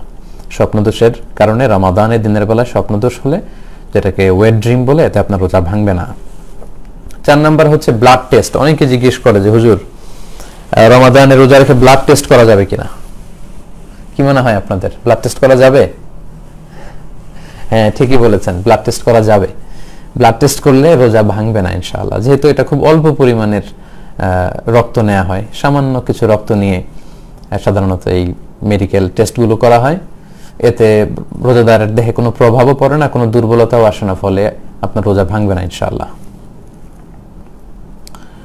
5 নাম্বার হচ্ছে অনিচ্ছাকৃত যদি কেউ বমি করে তাহলে রোজা ভাঙবে না। কি কি কাজ করলে রোজা ভেঙে যায়? সেক্ষেত্রে আমরা বলেছিলাম যে ইচ্ছা করে রোজা অবস্থায় যদি কেউ বমি করে তাহলে তার রোজা ভেঙে যায়। তাহলে ওই হাদিস থেকে আমরা বুঝতে পারছি যে অনিচ্ছাকৃত যদি কারো বমি আসে, এবং ওই হাদিসটা আমরা উল্লেখ করেছি যে অনিচ্ছাকৃত যদি কেউ ভমিটিং করে ফেলে তাহলে কিন্তু ওই ভমিটিং এর কারণে তার রোজা ভাঙবে না ইনশাআল্লাহ। 6 নম্বরে হচ্ছে নোজ ব্লিডিং, নাক দিয়ে অনেক সময় রক্ত পড়ে অনেকের, এতে রোজা ভাঙবে কিনা? না, এতে যেহেতু অল্প রক্ত, এটা কোনো প্রভাব ফেলে না দেহে, এতে করে ইনশাআল্লাহ রোজা ভাঙবে না। রমজান মাসে অনেকের দাঁত ফেলা লাগতে পারে, রিমুভিং টুথ ডিউরিং রমাদান। তো যদি কারো দাঁত পড়ে যায় বা দাঁত ফেলতে হয়, দাঁত ফেলার কারণে যে সামান্য ব্লিডিং হয়, এতে ইনশাআল্লাহ আপনার রোজা ভাঙবে না। 8 নম্বর হচ্ছে ইনজেকশন। অনেকে এই প্রশ্নটা আমাদের করে থাকেন যে রমাদান মাসে ইনজেকশন পুশ করা যায় কিনা। জি, এটার উত্তর হচ্ছে রমাদানে আপনি ইনজেকশন পুশ করতে পারবেন যদি সেই ইনজেকশনটা সিম্পল পেইন কিলার ইনজেকশন হয়, ব্যথানাশক ইনজেকশন অথবা অ্যান্টিবায়োটিক ইনজেকশন হয়। এই জাতীয় কোনো মেডিকেশন বা ভ্যাকসিন জাতীয় ইনজেকশন হলে সেটা আপনার রোজা ভাঙবে না ইনশাআল্লাহ। কিন্তু ওই ইনজেকশন যদি স্বাভাবিক ইনজেকশন না হয়ে কোনো এনার্জেটিক ইনজেকশন হয়, যেটার মধ্যে ফুড সাপ্লিমেন্টারি আছে, অথবা যেটার মধ্যে নিউট্রিশিয়াস, যেটা নিউট্রিশন ভ্যালু আছে, পুষ্টিগুণ সম্পন্ন ইনজেকশন। এখন এমন অনেক ফুড সাপ্লিমেন্টারি ভ্যাকসিন বা ইনজেকশন আবিষ্কার হয়েছে যেটা আপনার দেহে পুশ করলে 3 দিন 4 দিন আপনার ক্ষুধা লাগবে না, পুষ্টি শূন্যতায় ভুগবেন না। এটা এত এনার্জেটিক ইনজেকশন। এই জাতীয় ইনজেকশন দিলে কিন্তু আপনার রোজা ভেঙে যাবে, কারণ তখন আপনি ইনডাইরেক্টলি সেই আল আকল ওয়া শুরব, আমরা শুরুতে যেটা বলেছি, খাওয়া এবং পান করা অর্থাৎ পানাহার, সেটাই আপনি করছেন। আপনি সরাসরি হয়তো মুখ দিয়ে, খাদ্যনালী দিয়ে আপনার পাকস্থলী বা স্টোমাকে খাবার পাঠাচ্ছেন না, কিন্তু ইনডাইরেক্টলি এনার্জেটিক বা ফুড সাপ্লিমেন্টারি কিংবা নিউট্রিশন ভ্যালু আছে এরকম ইনজেকশন পুশ করে কিন্তু এই খাবার বা পানীয়ের কাজে আপনারা করছেন। তো এই জাতীয় ইনজেকশন হলে রোজা ভেঙে যাবে। কিন্তু এমনি সিম্পলি কোনো ভ্যাকসিন, পেইন কিলার ইনজেকশন, এই জাতীয় সাধারণ ইনজেকশন ইনশাআল্লাহ রোজা ভাঙবে না। 9 নম্বর হচ্ছে আমাদের ডেইলি লাইফে কিছু কমন বিষয় আছে যেগুলো আমরা বাসায় বা বাসা বাড়িতে ঘরে ইউজ করি। এগুলোর ব্যাপারে আমরা প্রায় প্রশ্ন শুনি যে এগুলোতে রোজা ভাঙবে কিনা। এর মধ্যে একটা হচ্ছে টুথপেস্ট দিয়ে ব্রাশ করা যাবে কিনা, এবং যদি ব্রাশ কেউ করে তাহলে রোজা ভাঙবে কিনা। এর উত্তর হচ্ছে কেউ যদি টুথপেস্ট দিয়ে রমাদানে দিনের বেলায় ব্রাশ করে তাহলে তার রোজা ভাঙবে না, তবে এটা মাকরু হবে। এই কারণ এটা খুব ঝাঁঝালো, এটার মধ্যে এক ধরনের স্বাদ থাকে, এবং দিনের বেলা কেন আপনি এটা করবেন? আপনি মেসওয়াক করবেন। আল্লাহ রাসূল সাল্লাল্লাহু আলাইহি ওয়াসাল্লামের সুন্নাহ হচ্ছে মেসওয়াক করা, দাঁতের সুরক্ষা দেয়, দাঁতকে মজবুত করে, দাঁতকে সুন্দর রাখে, দাঁতকে পরিচ্ছন্ন রাখে। এবং আল্লাহ রাসূল সাল্লাল্লাহু আলাইহি ওয়াসাল্লাম নি'মা সিওয়াকিয়া জাইতুনের ডাল দিয়ে আল্লাহ রাসূল সাল্লাল্লাহু আলাইহি ওয়াসাল্লাম মেসওয়াক করতেন। তাই আমরা সাজেস্ট করব দিনের বেলা আপনি মেসওয়াক করবেন। আপনি যদি ব্রাশ করতে চান তাহলে আমাদের সাজেশন হচ্ছে যে সাহারি খাওয়ার পরে, যেহেতু অনেক ফুড পার্টিকেল দাঁতের কণায় জমে থাকে, সাহারি খাওয়ার পরে ফজর শুরু হওয়ার আগে আপনি টুথপেস্ট দিয়ে ব্রাশ করে ফেলেন, সারাদিনের জন্য আপনি ফ্রেশ। আর প্রত্যেক নামাজের আগে আপনি মেসওয়াক করুন। কিন্তু কেউ যদি দিনের বেলা কোনো কারণে টুথপেস্ট দিয়ে ব্রাশ করে ফেলে, এ কারণে তার রোজা ভাঙবে না ইনশাআল্লাহ। তারপর মাউথ ওয়াশ আমরা মাঝে মাঝে ইউজ করি। অনেক সময় বিভিন্ন মিটিংয়ে অনেকে থাকে, কাছাকাছি বসে ঘন্টার পর ঘন্টা কথা বলতে হয়। এই জাতীয় সোশ্যাল এঙ্গেজমেন্টের সময় অনেকে ওই মিটিংগুলোতে যাওয়ার আগে মাউথ ওয়াশ দিয়ে কুলি করে আসে। তো কেউ যদি মাউথ ওয়াশ দিয়ে কুলি করে তার রোজা ভাঙবে কিনা? না, এতে তার রোজা ভাঙবে না। এক্ষেত্রেও তার রোজা মাকরু হবে, যেহেতু এটার একটা স্বাদ আছে এবং এটা সে না নিলেও পারত। সে যদি মিসওয়াক করতো তাহলেও কিন্তু তার মুখের পরিচ্ছন্নতাটা অর্জিত হতো। এজন্য আমরা রমাদানের দিনের বেলায় টুথপেস্ট এবং মাউথ ওয়াশ এগুলো ব্যবহার করার ক্ষেত্রে উৎসাহিত করি না, অনুৎসাহিত করি। আমরা সবসময় মিসওয়াকের কথা বলি। তবে কেউ যদি এটা করে তাহলে কিন্তু তার রোজা ভাঙবে না। অনেকে মনে করে থাকেন যে ওয়ালা খলুফু ফামি সাইমি আতিয়াবু ইনদাল্লাহি মিন রিহিল মিস্ক, একটা হাদিসে এসেছে যে রোজাদারের মুখের দুর্গন্ধ এটা আল্লাহর কাছে মিস্কের যে পারফিউম সেটার চেয়ে বেশি দামি আল্লাহ তাআলার কাছে, সুবহানাল্লাহি বিহামদি। সো এই দুর্গন্ধ আল্লাহর কাছে দামি বলে আপনি সারাদিন দাঁত না মেজে মেসওয়াক না করে দুর্গন্ধ মুখ করে রাখবেন, বিষয়টি কিন্তু এমন নয়।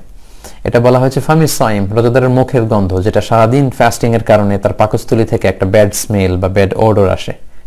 স্বাভাবিক যে গন্ধটা সেটা হচ্ছে আপনি সবসময় মেসওয়াক করার পরেও সারাদিন ফাস্টিং এর কারণে এক ধরনের গন্ধ আসবে সেটা। তাই বলে আপনি দাঁত পরিষ্কার না করে নিজেকে অপরিচ্ছন্ন রেখে কিন্তু অন্য কাউকে কষ্ট দিতে পারবেন না। তাহলে টুথপেস্ট এবং মাউথ ওয়াশ ইউজ করলে রোজা ভাঙে না, কিন্তু এটাকে আমরা অনুৎসাহিত করি।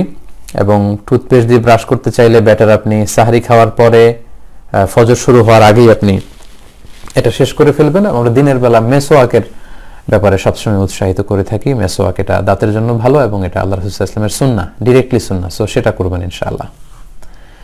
এরপর অনেকে প্রশ্ন করে থাকেন আতর দেয়া যাবে কিনা, পারফিউম দেয়া যাবে কিনা। হ্যাঁ, রমাদানের রোজা রেখে আতর ব্যবহার করা যায়, পারফিউম ব্যবহার করা যায়। আল্লাহর হাবিব সাল্লাল্লাহু আলাইহি ওয়াসাল্লাম রমাদানেও তিনি আতর ব্যবহার করতেন, এতে আপনার রোজা ভাঙবে না।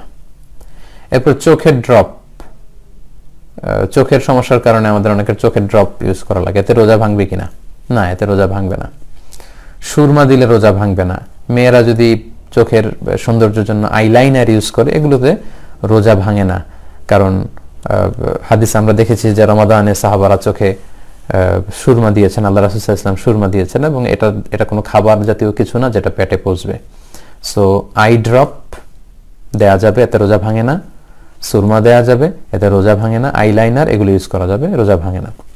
আরেকটা কমন প্রশ্ন সব সময় আমাদেরকে জিজ্ঞেস করে যে আমার আম্মা অসুস্থ, ডায়াবেটিক্সের পেশেন্ট, ইনসুলিন দেয়া যাবে কিনা রমাদানে? এটা একটা কমন কোশ্চেন। কারণ ডায়াবেটিক্স এটা এখন একটা জাতীয়, বাংলাদেশের জাতীয় রোগে পরিণত হয়েছে। আমাদের ঘরে যারাই কিছুটা বয়স্ক, আমাদের আব্বা আম্মা দাদা দাদি অনেকেই কিন্তু এই ডায়াবেটিক্স আক্রান্ত। তো ডায়াবেটিক পেশেন্টের জন্য কিন্তু এই ইনসুলিনটা ব্যবহার করতে হয়। এই ইনসুলিন ব্যবহার করলে রোজা ভাঙে না, কারণ এটা কোন ধরনের খাবার জাতীয় জিনিসও না, এটা পাকস্থলীতেও পৌঁছে না, এটা চামড়ার মধ্যে দেয়া হয়, গোশতের ভেতরে এটা ঢুকে, ফলে ইনসুলিন দিলে রোজা ভাঙবে না ইনশাআল্লাহ। 10 নম্বর হচ্ছে অনেক সময় যারা রান্না করেন, এই ব্যাপারটা যারা রান্না করেন, যারা শেফ, রেস্টুরেন্টের শেফ, বাবুর্চি, তাদের ক্ষেত্রে প্রযোজ্য। অনেক সময় রমাদানের দিনের বেলা রান্না করতে হয়, সেক্ষেত্রে তিনি লবণ হলো কিনা, স্পাইসি হলো কিনা, এই স্বাদটা জিহ্বা দিয়ে আন্দাজ করতে পারবেন কিনা, এতে কি রোজা ভাঙবে?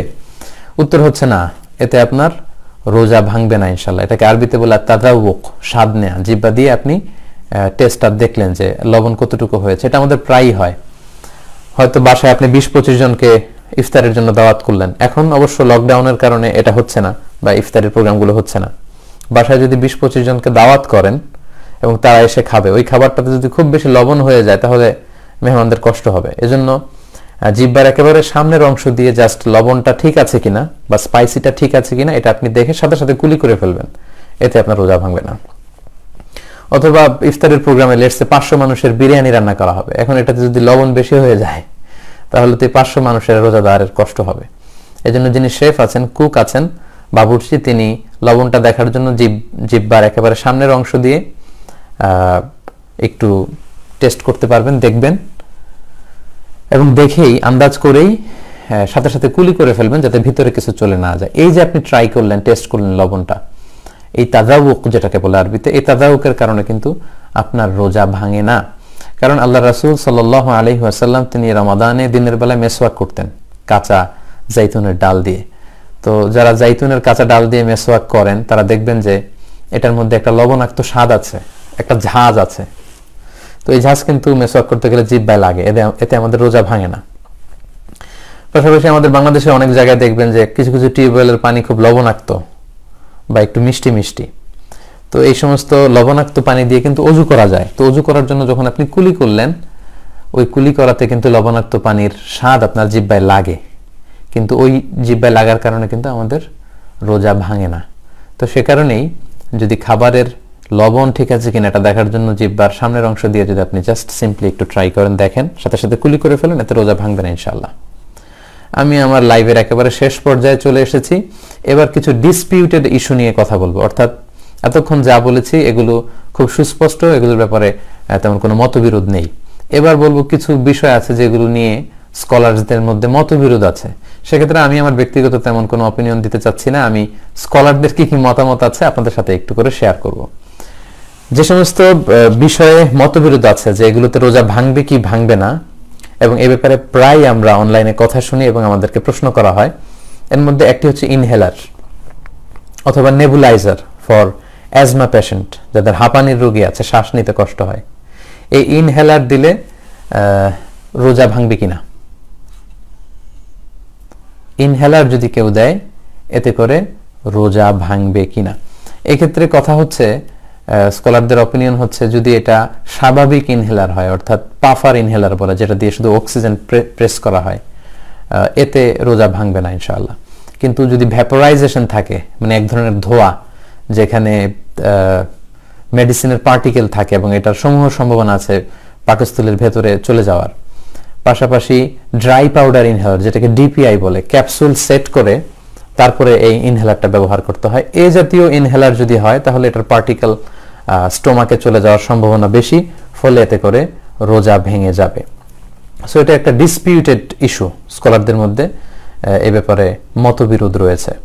যেমন শাইখ বিন বাজ, মোহাম্মদ ইবনে সালিহ আল উসাইমিন এবং the standing committee for issuing ফাতওয়াজ ইন সৌদি আরবিয়া, তাদের মতে ইনহেলার যদি ইউজ করা হয় অ্যাজমা পেশেন্টের জন্য তাহলে রোজা ভাঙবে না, কারণ এটা প্রেস করলে এটা ফুসফুসে যায়, এটা স্টোমাকে যায় না, ফুসফুসকে প্রসারিত করার জন্য ব্যবহৃত হয়। তাদের মতে ইনহেলার ব্যবহার করলে রোজা ভাঙবে না। তাহলে ডিসপিউটেড ইস্যুগুলোর এক নম্বরটা আমরা শুনলাম। দুই নম্বর হচ্ছে সাপোসিটরি, যেটাকে অনেক সময় ডুশো বলি আমরা বাংলায়। প্রচন্ড গায়ে ব্যথা কিংবা প্রচন্ড জ্বর, তো এই জ্বরকে থামানোর জন্য স্বাভাবিক ঔষধে যখন রোগী সুস্থ হচ্ছেন না, তখন ফাইনালি ডাক্তার তাদেরকে ডুশ ইউজ করতে বলে, সাপোসিটরি ইউজ করতে বলে। অ্যানাল পেইন, অ্যানাল মেডিসিন যেটা অ্যানাল পিল, অর্থাৎ পথে পায়খানার রাস্তা দিয়ে এই ডুশটা ঢোকানো হয়। তো এটাও কিন্তু ডিসপিউটেড ইস্যু। সেক্ষেত্রে ইবনু তাইমিয়া রহিমাহুল্লাহর মতামত হচ্ছে এতে করে রোজা ভাঙবে না, কিন্তু হানাফি ফতোয়া অনুযায়ী পাইপথ দিয়ে এই জাতীয় ওষুধ ঢোকালে এতে রোজা ভেঙে যায়। তো সেক্ষেত্রে আমরা বলতে পারি যে সাধারণত সাপোসিটরি দেয়া হয় কিন্তু খুব ইমার্জেন্সি পিরিয়ডে, সে যখন প্রচন্ড রোগী, প্রচন্ড জ্বর তার গায়ে, তো সেক্ষেত্রে তো আপনার জন্য রোজা ভাঙার সুযোগ দেয়া হয়েছে। আপনি যদি খুব বেশি অসুস্থ হয়ে যান, আমরা মারিদের ডিসকাশন আমরা বলেছি প্রচন্ড যখন অসুস্থ হয়ে যাবেন তখন তার জন্য রোজা ভাঙা জায়েজ, আপনি সাপোসিটরি নিয়ে পরে কাজা করে নিলেই হবে ইনশাআল্লাহ। 3 নাম্বার হচ্ছে এয়ার ড্রপ। আমরা নাকের ড্রপের ব্যাপারে বলেছি যে nose is a gateway to reach to the stomach, নাক দিয়ে খাদ্যনালীতে খাবার পাঠানো যায় এবং এটা একটা গেটওয়ে স্টোমাকে পৌঁছার। সো নাকের ড্রপ তো রোজা ভেঙে যাবে। কিন্তু এয়ার ড্রপ, কানের ড্রপের ব্যাপারে স্কলারদের মধ্যে মতবিরোধ রয়েছে। মডার্ন স্কলারদের মতে কানে ড্রপ দিলে রমাদানের দিনের বেলায় যদি কেউ ড্রপ ইউজ করে তাহলে রোজা ভাঙবে না, কিন্তু হানাফি মাযহাব মতে কিন্তু রোজা ভেঙে যাবে। হানাফি বিভিন্ন ফতোয়ার কিতাবে এ ব্যাপারে আলোকপাত করা হয়েছে যে কানে তেল দিলে বা এই জাতীয় ওষুধ ইউজ করলে এতে রোজা ভেঙে যাবে। আমরা সেক্ষেত্রে হানাফি মাযহাবের একটা প্রসিদ্ধ ফিকার কিতাব হেদায়ের কথা উল্লেখ করতে পারি, যেটা বাংলাদেশে কওমিতেও পড়ায়, আলিয়াতেও ফাজিলে এটা পড়ানো হয়। তো সেখানে ওনারা উল্লেখ করেছেন যে কানে তেল দিলে বা ওষুধ ইউজ করলে এতে করে রোজা ভেঙে যায়। হেদায়ের একটা টেক্সট হচ্ছে ওমান ইহতাখানা আও ইস্তাআতা আও আখতারা ফি উযুনিহি দুহুনান আফতারা, কানে তেল দিলে বা ওষুধ ঢুকালে রমাদানের দিনের বেলা তাহলে তার রোজা ভেঙে যাবে। ওলা কাফারাতা আলাই, শুধু এই রোজাটা ভাঙার কারণে তার কাফারা দিয়ে দিলেই হবে, তার আর কাজা করা লাগবে না। তাহলে এই ডিসপিউটেড ইস্যুটার ক্ষেত্রে আমরা মেজরিটি স্কলারদের দেখলাম যে কানে ড্রপ দিলে রোজা ভাঙে না, কিন্তু হানাফি ফতোয়া অনুযায়ী রোজা ভেঙে যাবে। 3 নম্বর হচ্ছে হার্টের যে পেশেন্টরা আছে তাদের হার্ট অ্যাটাক থেকে বাঁচানোর জন্য এক ধরনের ট্যাবলেট ইউজ করা হয়, এটাকে নাইট্রোগ্লিসারিন ট্যাবলেট বলে। এই নাইট্রোগ্লিসারিন ট্যাবলেটটা জিহ্বার নিচে রাখা হয়, এটা খাওয়া হয় না। তো জিহ্বার নিচে রাখলে এই দেহ এটাকে অ্যাবজর্ব করে আর্টারির মধ্যে যে ব্লক পড়েছে ব্লক ছুটায় দেয় এবং হার্টের মধ্যে রক্তের পাম্পিংটাকে আরো বাড়িয়ে দেয়। তো it doesn't have any function two the stomach. এটা আসলে এটা কোনো খাবারও না, এটাকে গিলেও ফেলা হয় না, আর এটা স্টোমাকেও যায় না। তাই আধুনিক স্কলাররা বলেছেন যে এই নাইট্রোগ্লিসারিন ট্যাবলেট যারা হার্ট পেশেন্ট, চেস্টের ভেতর যে পেইন হয় এগুলোকে রিমুভ করার জন্য এই নাইট্রোগ্লিসারিন ট্যাবলেটের রোজা ভাঙবে না ইনশাআল্লাহ। 4 নম্বর হচ্ছে কাপিং, মানে এটাকে বলা হয় আল হিজামা, সিঙ্গা নেওয়া। দেহে অনেক সময় খুব পেইন হয়, তো এই পেইন রিলিফের জন্য সিঙ্গা লাগানো হয়। তো এই সিঙ্গা লাগালে রোজা ভাঙবে কিনা, এক্ষেত্রে এটাও ডিসপিউটেড ইস্যু। হানাফি মাযহাব মতে সিঙ্গা লাগালে রোজা ভাঙে না,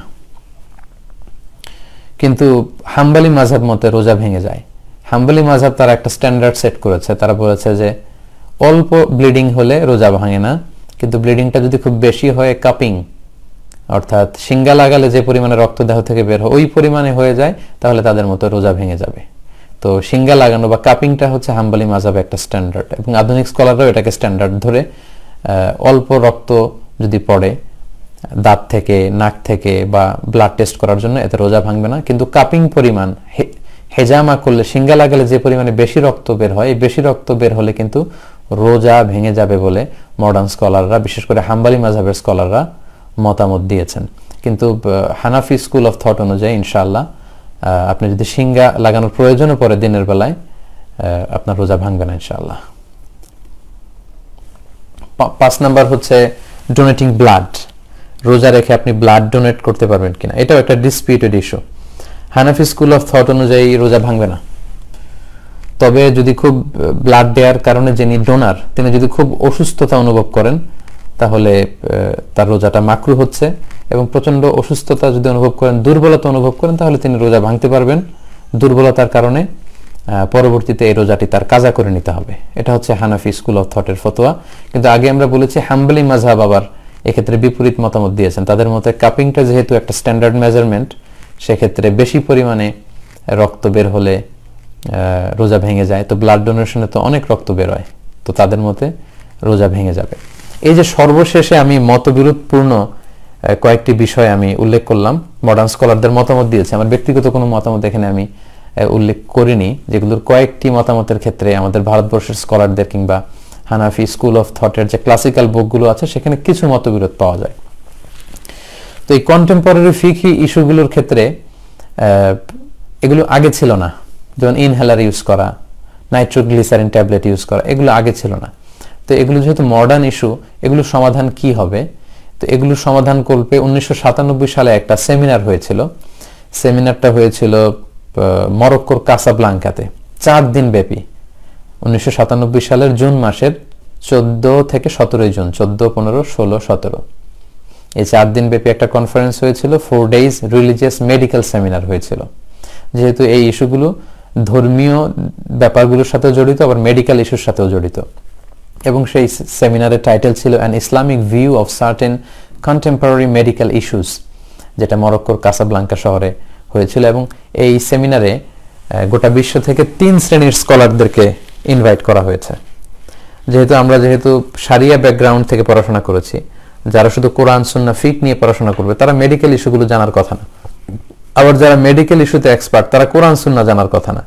তো এই জন্য এই সেমিনারটিতে, ইন্টারন্যাশনাল এই সেমিনারটিতে 3 শ্রেণীর স্কলারদেরকে 1997 সালে মরক্কোর কাসাব্লাঙ্কা শহরে ইনভাইট করা হয়েছিল তাদের রিসার্চ জমা দেওয়ার জন্য। সেখানে তারা ইসলামিক জুরিস্ট, মানে শারিয়া এক্সপার্ট, কোরআন সুন্নাহ এক্সপার্ট, তাদেরকে দাওয়াত করেছিল। দ্বিতীয়ত তারা মেডিকেল প্র্যাকটিশনারদেরকে দাওয়াত করেছিল, ডাক্তারদেরকে, পাশাপাশি ফার্মাকোলজিস্ট যারা ড্রাগ এক্সপার্ট অর্থাৎ মেডিসিনে এক্সপার্ট, কোন মেডিসিনের কি ধরনের ইম্প্যাক্ট দেহের কোন জায়গায় পৌঁছে কিভাবে কাজ করে, মুসলিম জুরিস্ট, মেডিকেল প্র্যাকটিশনার এবং ফার্মাকোলজিস্ট যারা ঔষধের ব্যাপারে এক্সপার্ট। এই 3 শ্রেণীর স্কলাররা সেই সেমিনারে গবেষণা শেষে যে মতামত দিয়েছেন, ওনাদের মতামত হচ্ছে এই ডিসপিউটেড ইস্যুগুলোর ক্ষেত্রে যে কানে যদি আপনি ড্রপ ইউজ করেন তাহলে আপনার রোজা ভাঙবে না। নারীদের ভ্যাজাইনাল কোনো ধরনের মেডিসিন যদি যোনিপথ দিয়ে দেহের ভেতরে ঢুকানো হয়, তারা বলেছেন যে সেটা সর্বোচ্চ তাদের গর্ভাশয়ে পৌঁছবে বা জরায়ুতে পৌঁছবে, এতে রোজা ভাঙবে না। এবং এই যে নাইট্রোগ্লিসারিন ট্যাবলেটের কথা আমরা বলেছি, হার্টের পেশেন্টদের জিহ্বার নিচে রাখলে এটা দেহ অ্যাবজর্ব করে ফেলে, এটা স্টোমাকে যায় না, এটা কোনো ধরনের খাবারও না, ওনারা বলেছেন এতে করে রোজা ভাঙবে না। এবং সেখানে ওনারা বলেছেন যে ইনহেলার দিয়ে, স্বাভাবিক ইনহেলারের যে ইউসেজ, এতে করে রোজা ভাঙবে না। তো এই ওনারা যে ধরনের মতামত ব্যক্ত করেছেন, একটা ইন্টারন্যাশনাল কাউন্সিল অফ ইসলামিক ফিক একাডেমি আছে, আপনারা এটার নাম শুনে থাকবেন, ওনারাও ওনাদের রেজলিউশনে এই একই মতামত উল্লেখ করেছেন যে এই কন্টেম্পোরারি ইস্যু যেগুলোতে হয়তো মুসলিম ইসলামিক স্কলাররা এই ব্যাপারে খুব ভালো জানে না, সো আবার মেডিকেল স্পেশালিস্ট যারা, তারাও ইসলামিক বিষয়ে জানে না, ফলে এই 3 ধরনের স্কলারদেরকে এনে ওই কনফারেন্স থেকে এই সিদ্ধান্তে ওনারা স্কলাররা উপনীত হয়েছে। সেখানে মুসলিম জুরিস্টরা ছিলেন, মেডিকেল প্র্যাকটিশনাররা ছিলেন এবং ফার্মাকোলজিস্টরা মিলে ওনারা কিন্তু এই সমস্ত বিষয়ে ঐকমত্যভাবে মতামত পোষণ করেছেন, মডার্ন স্কলাররা, যে এই জাতীয় এই যে নাইট্রোগ্লিসারিন বা ভ্যাজাইনাল কোনো মেডিসিন কিংবা এয়ার ড্রপ বা ইনহেলার, এতে করে ইনশাআল্লাহ রোজা ভঙ্গ হবে না। তো আশা করি এই বিষয়টি সম্পর্কে আমরা মোটামুটিভাবে সম্যক একটা ধারণা লাভ করতে সক্ষম হয়েছি। সম্মানিত সুদীপ, শেষে যারা যুক্ত হয়েছেন তাদের উদ্দেশ্যে বলি, আমরা আজকে বেসিক্যালি ফিকহু সিয়াম নিয়ে কথা বলেছি, আর আমরা বলেছি যে ফিকহু সিয়াম অনেক ব্রড একটা ইস্যু, সো এখানে রোজার সব মাসাইল নিয়ে আলোচনা করাটা দুষ্কর। সেক্ষেত্রে আমরা কাদেরকে এই সিয়ামের ব্যাপারে ছাড় দেয়া হয়েছে এবং কি কাজ করলে রোজা ভেঙে যায় এবং কি কাজ করলে রোজা ভেঙে যাবে না, এই বিষয়ে আমরা আলোচনা করবার চেষ্টা করেছি। আশা করি এই বিষয়গুলো সম্পর্কে আপনাদের একটা মোটামুটি ধারণা হয়েছে। তারপরেও সিয়ামের মাসআলা রিলেটেড যদি স্পেসিফিক কোনো কোশ্চেন থাকে, তাহলে আমি বলবো আপনি যে দেশে আছেন, আপনি যদি ইউকেতে থাকেন বা ইউএসএ থাকেন কিংবা বাংলাদেশে থাকেন, আপনার স্পেসিফিক কোশ্চেন নিয়ে আপনি আপনার স্থানীয় কোনো মুফতি বা স্থানীয় স্কলারদের সাথে যোগাযোগ করতে পারেন, যারা হয়তো আপনার ব্যক্তিগত যে স্পেসিফিক কোশ্চেন সেটার আলোকে বিস্তারিত আপনাকে আরো জানাতে পারবে। আশা করি আজকের এই লাইভটির মধ্য দিয়ে আপনারা ফিকহু সিয়ামের এই 3টি পার্ট সম্পর্কে মোটামুটি একটি ধারণা লাভ করেছেন, এবং আমি আশা করব আপনারা লাইভটি সবাই শেয়ার করে দিবেন, যাতে করে অন্যান্য দিনী ভাই এবং বোনেরাও আমাদের এই লাইভটি থেকে উপকৃত হতে পারে। সম্মানিত সুদী, আমরা অলরেডি 2টি লাইভ করে ফেলেছি, আমরা রমাদানে হয়তো আরো 3টি বৃহস্পতিবার পাবো। তার মানে মিজানুর রহমান আজহারি এই পেজ থেকে আমরা আরো 3টি লাইভ করবো ইনশাআল্লাহ। আগামী 3টি লাইভে আমরা ধারাবাহিকভাবে যাকাত নিয়ে আলোচনা করব। যাকাতের যত মাসআলা আছে বা যাকাত আদায়ের পদ্ধতি, যাকাত হিসাব করার পদ্ধতি, যাকাত আদায়ের গুরুত্ব, যাকাত যারা আদায় করবে না তাদের শাস্তি, যাকাত রিলেটেড মডার্ন যত কোশ্চেন আছে, এই সমস্ত বিষয়গুলো নিয়ে আমরা বিস্তর আলোচনা করবার চেষ্টা করব আগামী 3টি পর্বে ইনশাআল্লাহ। আপনাদের সবাইকে সেই লাইভগুলোতে অংশগ্রহণের অগ্রিম আহ্বান জানিয়ে আজকের এই লাইভ প্রোগ্রামটি এখানেই শেষ করছি। আপনারা সবাই ভালো থাকবেন, সুস্থ থাকবেন, সুন্দর থাকবেন। সুবহানাকাল্লাহুম্মা বিহামদিকা আশহাদু আল্লা ইলাহা ইল্লা আনতা আস্তাগফিরুকা ওয়া আতুবু ইলাইক। ওয়া আলাইকুম ওয়া রাহমাতুল্লাহি ওয়া বারাকাতুহু।